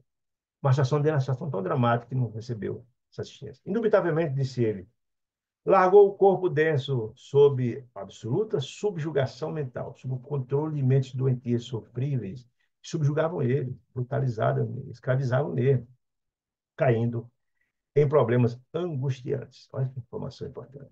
Pelos graves ele cometeu certamente, né? Aí onde vai ver a história da intervenção na memória. André Luiz trouxe um caso em espécie grave, gravíssimo erro cometido, para a gente entender mais ou menos como é que é essa filosofia. Porque você passa tanto tempo no umbral e quando é resgatado, como é difícil restaurar esse espírito para voltar a encarnar. Essa é a ideia. Né? Meu amigo, assim, mas por que semelhante calamidade? Disse André Luiz. Por que essa situação toda dramática? E então, disse Hilário. Aí, a resposta de Dudu não podia ser melhor. Meu filho, será mais justo sondar os motivos por que ele está assim do que por que semelhante calamidade? A pergunta, por que não, imagina, não busca entender o que é que ele fez para chegar a uma situação como essa? Porque certamente fez. Isso é reação de grave ação do passado. Olha que interessante. Pelos quais não é mais justo sondar os motivos pelos quais nós decidimos a contrair débitos, disse Druso, assim, tão escabrosos, são cometer muito grave, para estar no estágio que ele está, ter passado por um problema tão grande de subjugação, muito sério. E modificando o tom de voz, que se fez algo triste. Aconselhou. As regiões, meu filho, disse ele em resposta à pergunta de Hilário, as regiões infernais estão superlotadas do sofrimento que nós mesmos criamos. Essas ações criaram reações, pois estamos aqui semelhantes. Precisamos equilibrar, disse ele, a coragem. Quem? Trabalhadores. Eles, Drusos, todo mundo está lá.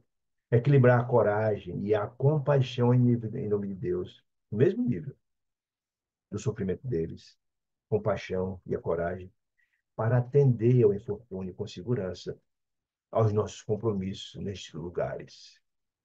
Se não tivermos essa compaixão, essa coragem, não teremos condições nem energia emocional para assistir essas criaturas. A preparação tem que ser imensa, quer dizer. Se teu irmão desventurado, que se mantinha em profunda prostração, disse André Luiz, qual enfermo em estado de coma, e considerando os imperativos do nosso aprendizado, que era o objetivo, está ali pegar apontamentos, indaguei para pegar apontamentos. Podemos conhecer a razão, diretor, da surpreendente deformidade desse sobre nosso exame? Druso percebeu a ânsia, a essência construtiva, que era o objetivo dele, pegar informações para escrever esse livro, ação-reação, e minha perquisição respondeu. O fenômeno, começou a explicar, o fenômeno, todo ele, para chegar ao estágio de deformidade desse, é de natureza espiritual, ou seja, é uma reação do mal que se causou. A deformidade perispirituais é compatível ao grande mal que você cometeu. Quanto maior a deformidade, maior o grave erro que você cometeu. Porque são as sequelas no perispírito, sentimento de culpa profunda, as fixações, etc. Quanto mais demora, quanto maior, pior a deformações. Recorda-se você, disse Druso, de que a dor do veículo físico, o corpo de carne, é um conhecimento real no encéfalo, a quem registra a dor, mas puramente imaginário no órgão que se supõe experimentá-la. Se lesiona o pé, mas a dor é sentida de ser no encéfalo. A mente, através das células cerebrais, registra a desarmonia corpórea, a dor, o machucado lá, constrangendo a ardura orgânica ao serviço. Por vezes, torturado e difícil do reajuste, do mal que você causou. Né? Aqui, também um aspecto anormal, e até mostrou desse irmão, resulta do desequilíbrio dominante na mente dele, no sentimento de culpa, do grande mal que ele cometeu, não há nenhuma dúvida disso.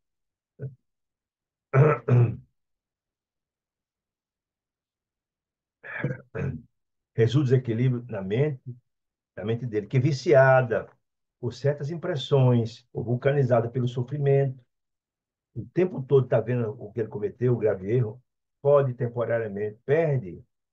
temporariamente o governo da forma. A forma perde o governo, começa a ser maculada, esse sentimento, essa fixação, né? Essa cristalização vai deformando.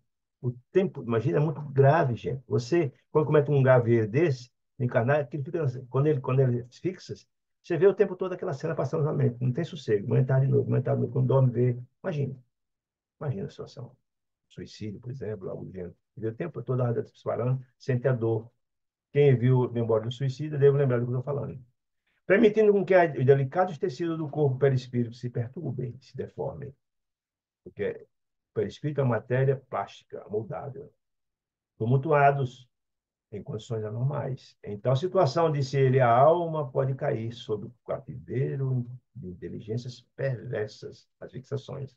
Aquele, normalmente, que nos obsidiam, cometemos o mal, diante da nossa fragilidade, do complexo de culpa, aí eles montam, dando conduzindo a um sofrimento indizível, o tempo todo aquela imagem passando e gravando, cobrando de você pela fatura que você está devendo. E daí procedem as ocorrências deploráveis pelas quais se despenha em transitórias animalizações, o efeito hipnótico, ou seja, essas entidades infelizes que prejudicamos, que são brutalizadas, através de um processo de hipnose, transforma os perispíritos. É um processo de licantropia. Quem deu uma lidinha no livro Libertação, no capítulo 5, página 74, vão saber do que eu estou falando. As entidades perversas, sabedores de suas culpas, buscam essas culpas e deixam o seu tempo todo verificando aquilo e animaliza. Há uma mudança perispiritual. O processo de licantropia é um processo de animalização. Pessoas com face de lobos, com face de cobra, com face de outros animais. Exatamente isso. Sentimento de culpa terrível. E o processo dramático e cruel das entidades infelizes que utilizam essa fragilidade sua para submeter você a essas deformidades terríveis.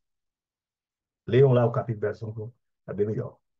Notei, contudo, que o instrutor compadecido não desejava alongar o entendimento, mas ele queria, na verdade, era socorrer aquela criatura. Calei-me, Senhor Vidruso, inclinou sobre aquela, com ternura sobre aquela criatura, auscultando o irmão muito amado, como fosse um filho muito amado, procurando, aí disse Druso, procurando ouvi-lo, incapaz de se conter o assombro que me empolguei a adquirir. Mas ele dorme, ele dorme?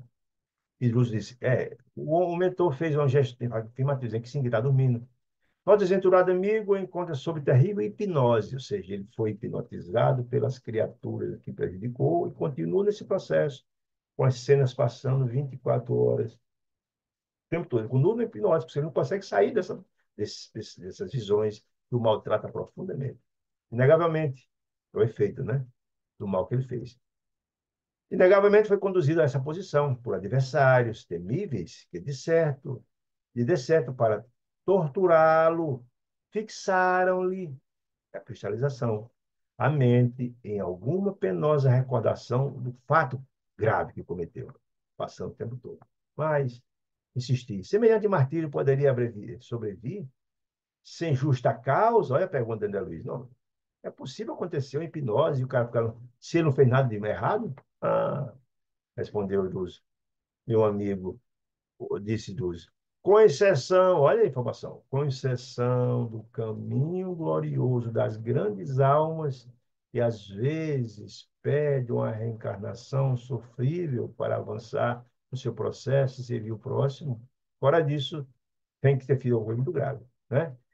Que elegem essas almas grandes, que elegem no sacrifício próprio o apostolado do amor, com que ajuda os companheiros de humanidade, não se ergue o espinheiro do sofrimento sem a raiz da culpa. Não existe. A não ser os seres iluminados que vêm de uma missão sacrificial para ajudar, pois sofrem. Não.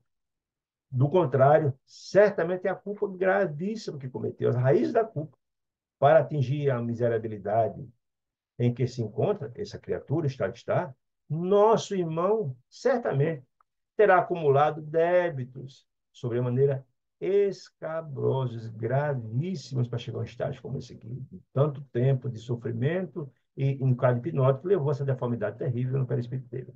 Olha aí. Desintegremos, aí disse ele, né? Em seguida, contrariando alguns propósitos de divagação, acentuou. Desintegremos as forças magnéticas que lhe restringem os centros vitais. Ajudemos a memória. Ou seja, vamos tirar essa fixação que está ali na memória, desintegrar as forças magnéticas que estão escravizando ele naquele pensamento. Vamos tirar isso. Os benfeitores espirituais, os espíritos elevados têm essa possibilidade, né?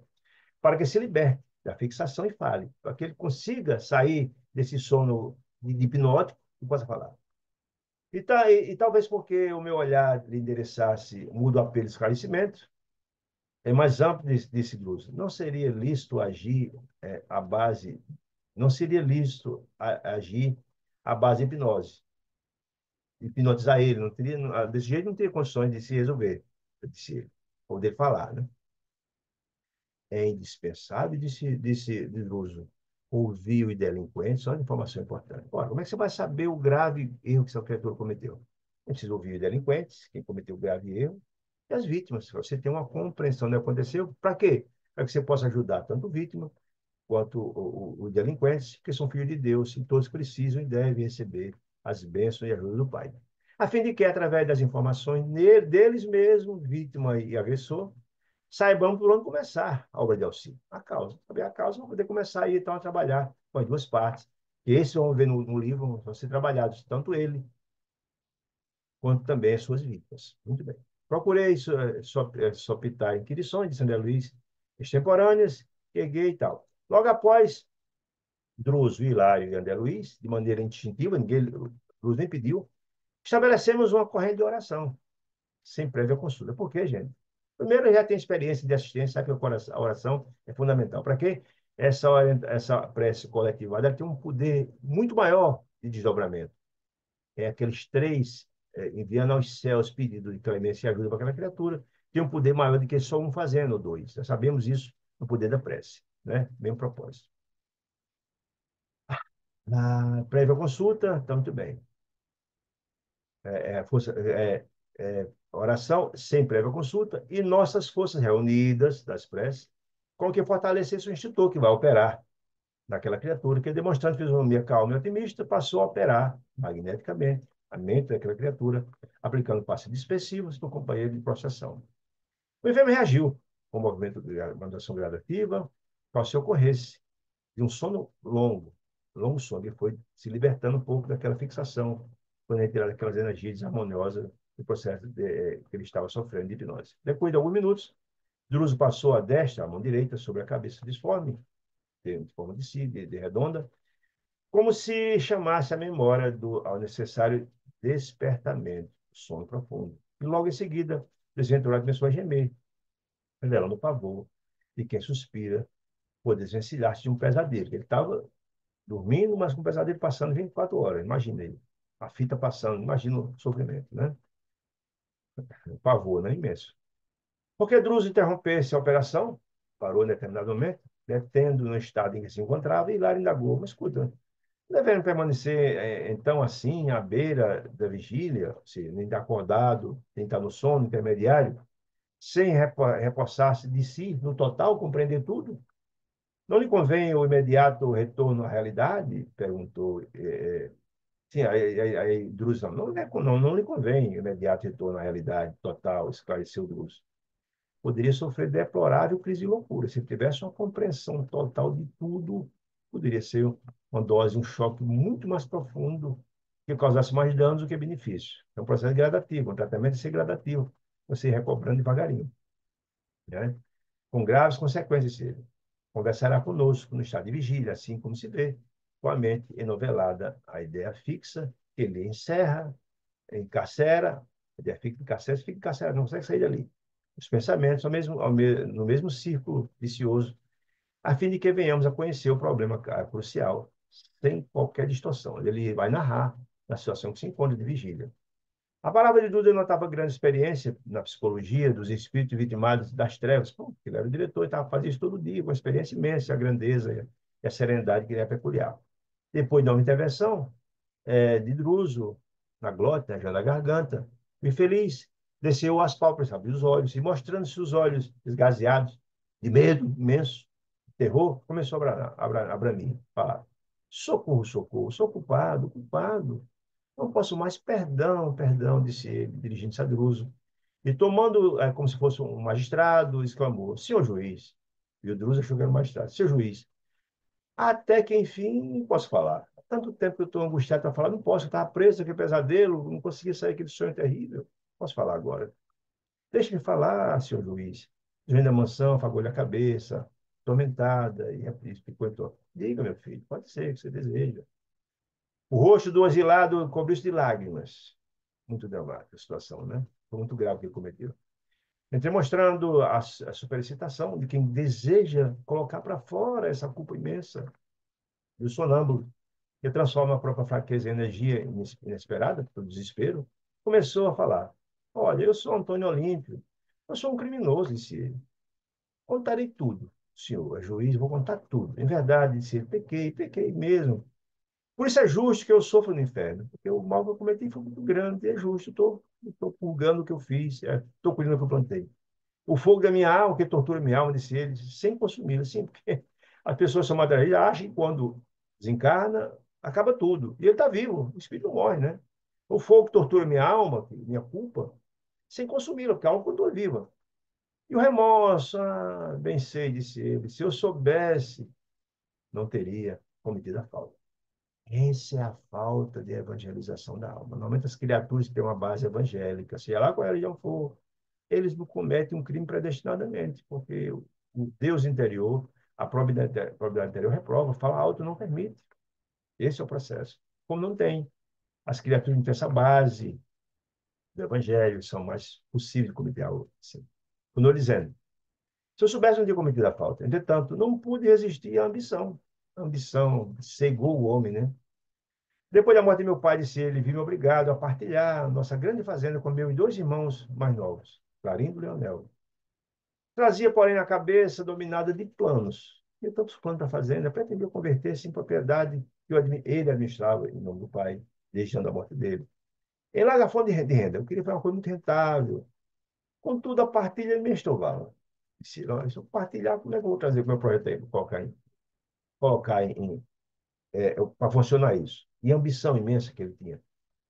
Nota que os manos mais novos tinham ideia diferente da minha. Né? Cada um queria repartir e queria seguir sua vida. Mas Antônio Oliveira queria manter junto, e ser uma propriedade lucrativa, e ele continuar ter o comando de tudo. E comecei a maquinar o projeto e acabei. Ele dizia esses 3 pontinhos, porque ele dizia chorando e angustiado e falando. Né? Acabei executando, seu juiz. Uma crise de soluço. Embargou-lhe a voz, mas Drus, amparando magneticamente, dando apoio a ele, insistiu. Insistiu. Continue, meu filho. Admite.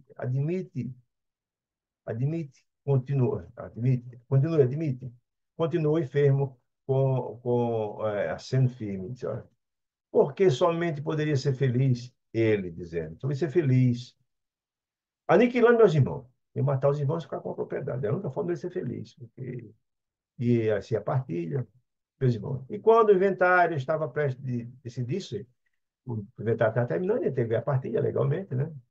Convidei-os, plano premeditado, de matá-los, a passear no barco, passear comigo, de barco, inspecionando um grande lago e na fazenda, no sítio, propositadamente. O projeto era matá-los. Antes, porém, a premeditação. Deles a beber, um licor entorpecente. Calculou tudo. Calculei, planejou toda a ação, que é muito mais grave. O tempo que a droga reclamaria para um certo efeito. Você deu um tempo, eu sabia que ele ia ficar grogue, aí era o momento certo. Perfeito, seguro. E quando a nossa conversação ia acesa, percebendo os sinais da fadiga que estava lá, embriaguez deles, num gesto deliberado, ele planejou, desequilibrei a embarcação, deu um rabo, deu uma derrapada grande no barco, na água, deu a embarcação. Em conhecido o trecho, que ele sabia que era um trecho das águas eram profundas, mais profundas. Ah, que calamidade inesquecível. Ainda agora, escuto-lhe os brados arrepiantes de terror. E os irmãos, numa situação como essa, não socorreu. Agora funda, deixou de afogar, morreu. Brados de terror, implorando socorro. Essa ideia está fixada. Ele está vendo o tempo todo, 24 horas de noite, esse quadro, o barco virando, os irmãos gritando de socorro. Imagina. Terrível, né? Mas, de nervo dormente, a cobiça era grande e ele não se sensibilizou com a situação dramática dos irmãos. A breves minutos, encontraram a morte. Nadei de consciência pesada, porque ele não bebeu menos. Foi nadando até a borda, consciência pesada, mas firme. Estava arrependido, não. Mas firme dos meus elocados propósitos. Atingi o objetivo. Está pesado, mas a culpa, mas estava satisfeito. Abordando a praia, clamando por auxílio, para disfarçar, com atitudes estudadas, tanto de matá-los, como pedir socorro para disfarçar a história, premeditadas. Pintei o imaginário acidente. Ninguém viu. Ele foi um acidente. Infelizmente o barco virou e só escapei. Foi assim que me apossei da fazenda inteira, logrando-a mais tarde a Luiz, por meu único filho, um herdeiro. Fui um homem rico e tido por honesto pela sociedade, né? O dinheiro granjeou-me considerações sociais e privilégios públicos que a política constitui com todos aqueles que se fazem vencedores do mundo, não é assim? É mais ou menos assim. Pela sagacidade e pela inteligência, de quando em quando, recordava meu crime. Pela sagacidade, de uma forma foi feita, premeditada. Nuvem constante, a sombrear minha consciência, mas, em companhia de Alzira, esposa inesquecível, procurar distrações, passeios, viagens, que me tornasse atenção.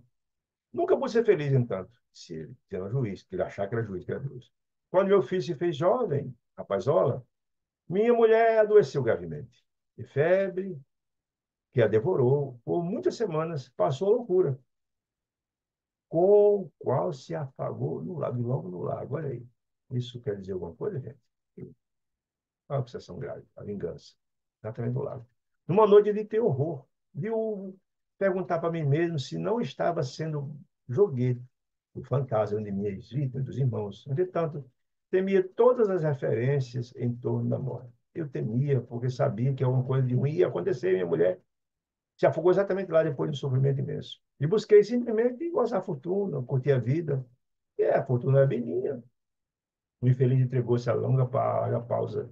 Depois, da nossa expectativa, continua logo após. Ai de mim, porém.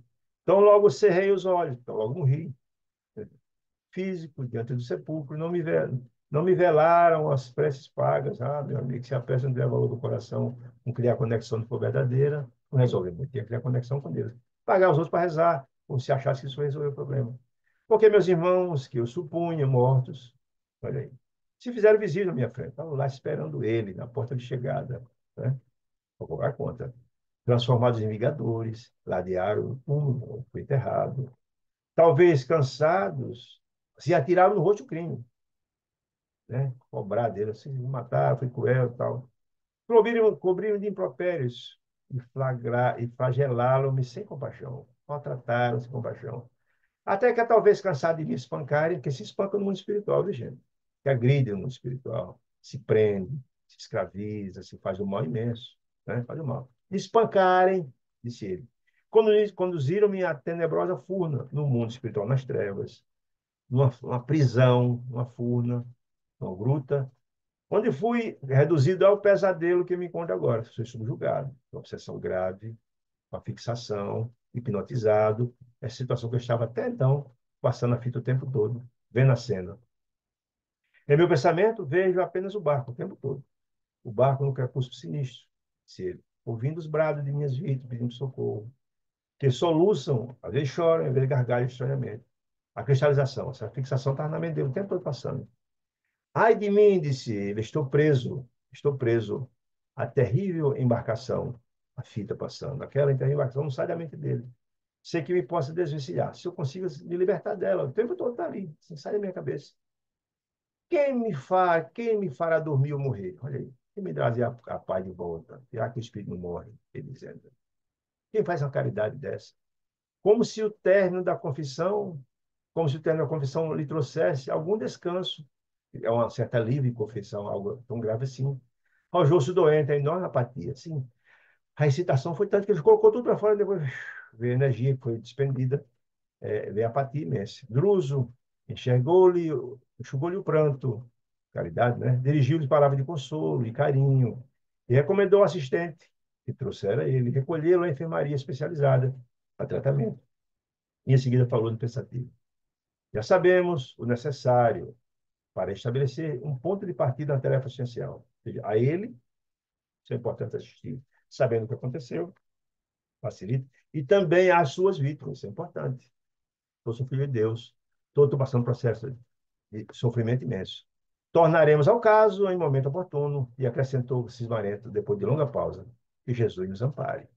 Não nos foi possível, contudo, aditar as observações, porque o mensageiro vinha comunicar ao instrutor que uma caravana, olha o resgate, da recém-desencarnados, esse é diferente, não era o resgatar diretamente das sombras, estava lá há muito tempo, anos, às vezes séculos, alguns até décadas, não. Isso era recém-desencarnado. Em tese, são casos menos graves, que vinham direto para lá. E recém-desencarnado estava prestes a chegar, e acompanhamos o serviço que ele nomeou como sendo de tarefa de inspeção. O quadro de cada uma das criaturas que estão chegando para poder tomar as atitudes. É que eu faço uma anotação, eu vi essa nota de Carlo Bacelli no livro O Evangelho de Chico Xavier, que eu achei interessante, de 2011. A questão mais aflitiva para o espírito no além, quando encarnamos, é a consciência de que o tempo é perdido, é fato. Oh, meu Deus, me deu uma oportunidade tão extraordinária de eu voltar para a Terra, para resgatar minhas dívidas e aprender as lições que eu não aprendi, eu perdi. Esse sentimento de frustração é terrível, desconsolo. Quem quiser ter uma compreensão disso, lê o livro dos Mensageiros, os relatos das criaturas que perderam as suas encarnações, que tinham projetos iluminativos no campo da doutrina, médios, etc., que perderam. Dá para se entender essa frase extraordinária de Carlo Bacelli aqui. Meus amados irmãos, assim a gente conclui esse capítulo terceiro, agradecendo muito a companhia de vocês. É um privilégio ter vocês conosco. Se tiverem alguma dúvida, estamos aqui para responder dentro do possível. Se não, desejo uma semana de muita luz, de muita paz, de muita harmonia. Que esses ensinamentos celestiais possam falar aos corações de vocês e de cada um de nós, que são importantíssimos para que possamos dar uma melhor aplicação às nossas encarnações. Fique com Deus, excelente semana. Esperamos nos ver na próxima quarta-feira, se Deus nos permitir. Forte abraço.